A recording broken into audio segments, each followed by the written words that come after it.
بسم اللہ الرحمن الرحیم والطور وکتاب مسطور فی رق منشور والبیت المعمور والسقف المرفوع والبحر المسجور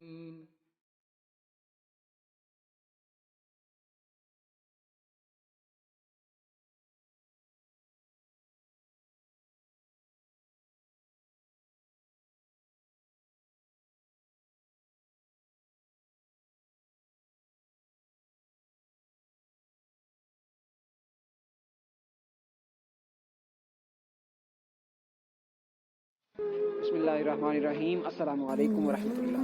ناظرین، سرزمین مصر سے محمد وسیم صاحب کے ساتھ مخاطب ہے۔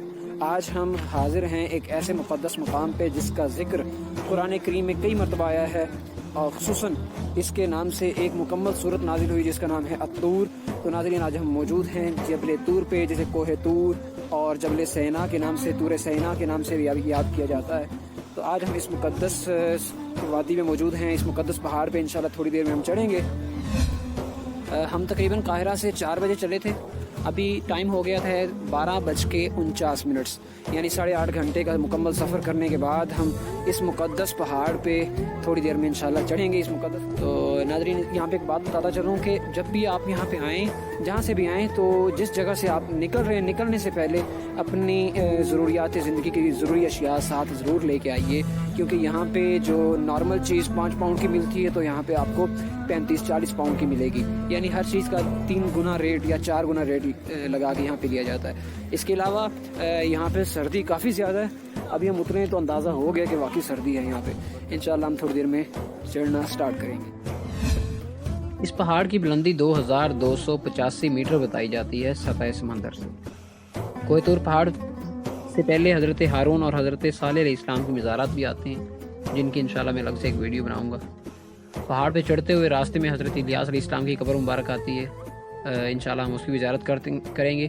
حیران کن بات اس میں یہ ہے کہ حضرت الیاس علیہ السلام کی قبر پر 2 درخت موجود ہیں، جبکہ اس پہاڑی سلسلے میں کہیں درخت کا نام و نشان تک نہیں ہے۔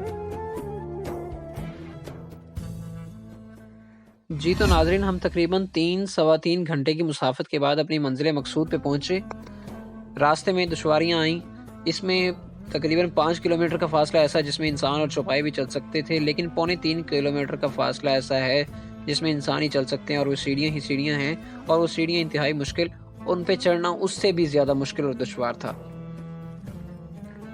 آج انسان نے اپنی سہولت کی خاطر راستے بنا لیے، راستے میں مختلف سہولیات کی چیزیں لگا لیں، لیکن ایک سوال پیدا ہوتا ہے کہ ہزاروں سال پہلے حضرت موسیٰ علیہ السلام کو کون سی ایسی طلب تھی جو زمین سے اٹھا کے پہاڑ کی بلندی پہ لے کے آئی؟ تو ناظرین، ایک ہی جواب ملتا ہے کہ وہ اللہ کے دیدار کی طلب تھی، اللہ سے کے ہم کلام ہونے کی خواہش تھی۔ ناظرین، جب شہداء سے سوال کیا جائے گا کہ تمہاری خواہش کیا ہے، تو عرض کریں گے کہ ہماری خواہش یہ ہے کہ ہم دوبارہ دنیا میں جائیں، اللہ کی راہ میں شہید ہو جائیں اور اللہ کے دیدار سے مشرف ہو جائیں۔ تو انسان کی بھی سب سے بڑی یہی خواہش ہے کہ وہ اللہ کے دیدار سے مشرف ہو، اور انسان کے لیے سب سے بڑی شرف کی بات کہ وہ اللہ کے دیدار سے مشرف ہو جائے۔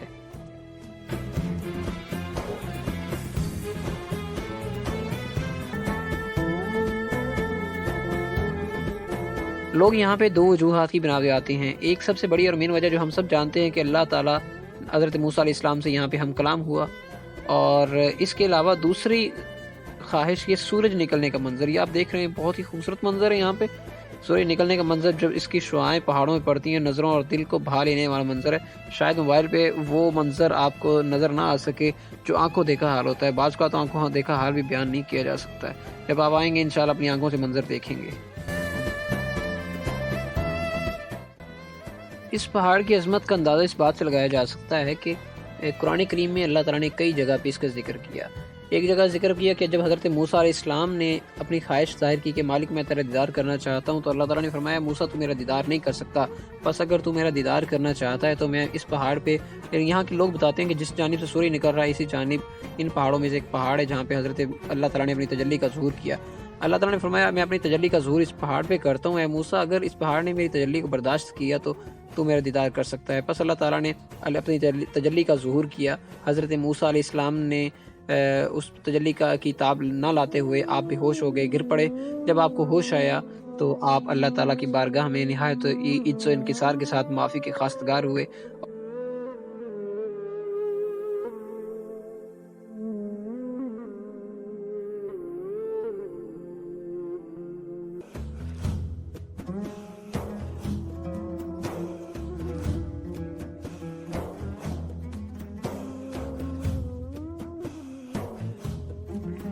قرآن کریم میں ہمیں ایک اور واقعہ ملتا ہے کہ جب حضرت موسیٰ علیہ السلام اللہ کے حکم سے 30 راتوں تک، پھر اللہ تعالیٰ نے 10 کا اور اضافہ کیا، 40 راتوں تک قیام کیا۔ جب حضرت موسیٰ علیہ السلام 40 راتوں تک اللہ کی عبادت میں مشغول رہے، چلے میں رہے، تو ان لوگوں کے بقول یہی وہ مقام ہے جہاں پہ حضرت موسیٰ علیہ السلام 40 روز تک عبادت میں مشغول رہے۔ یہی وہ مقام ہے جہاں لکھا ہوا ہے لا تلوث ھذا المکان المقدس، جی یہی وہ مقام ہے جہاں پہ حضرت موسیٰ، ان لوگوں کے بقول جہاں پہ حضرت موسیٰ علیہ السلام اللہ کی عبادت میں مشغول رہے۔ اس کے اوپر ایک چھوٹی سی مسجد بنی ہوئی ہے اور یہ سامنے چرچ ہے جو کہ کرونا کی وجہ سے بند ہے۔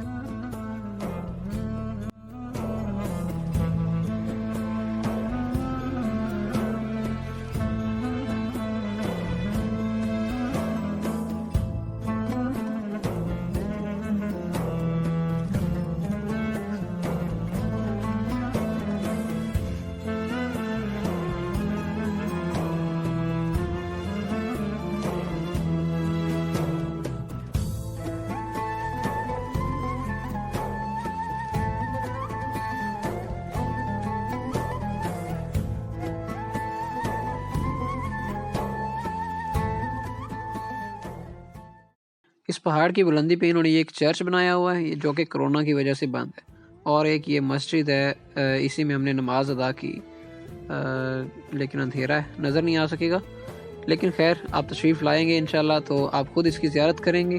ایک چھوٹی سی مسجد ہے، اسی مسجد کے نیچے وہ مقام ہے جہاں پہ حضرت موسیٰ علیہ السلام 40 روز تک قیام کیے رہے، اور وہ مقدس پہاڑ ہے جہاں پہ آپ کو نبوت سے سرفراز کیا گیا۔ یہی وہ مقدس پہاڑ ہے جہاں پہ آپ اللہ سے ہم کلام ہوتے تھے۔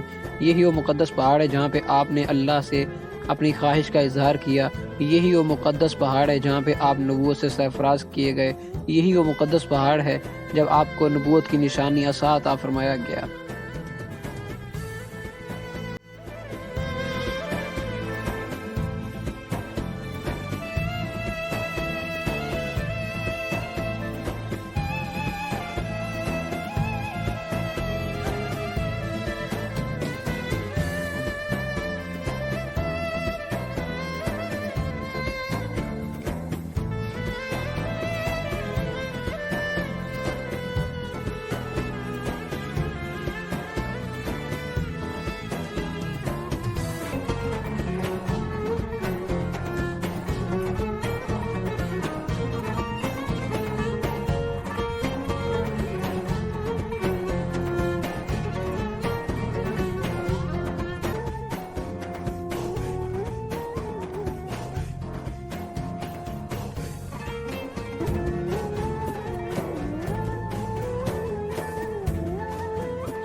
جی تو ناظرین، یہ پہاڑوں کے دامن میں درمیان میں یہ حضرت الیاس علیہ السلام کی قبر مبارک ہے۔ یہاں پہ لکھا بھی ہوا تھا لیکن میں ویڈیو نہیں بنا سکا۔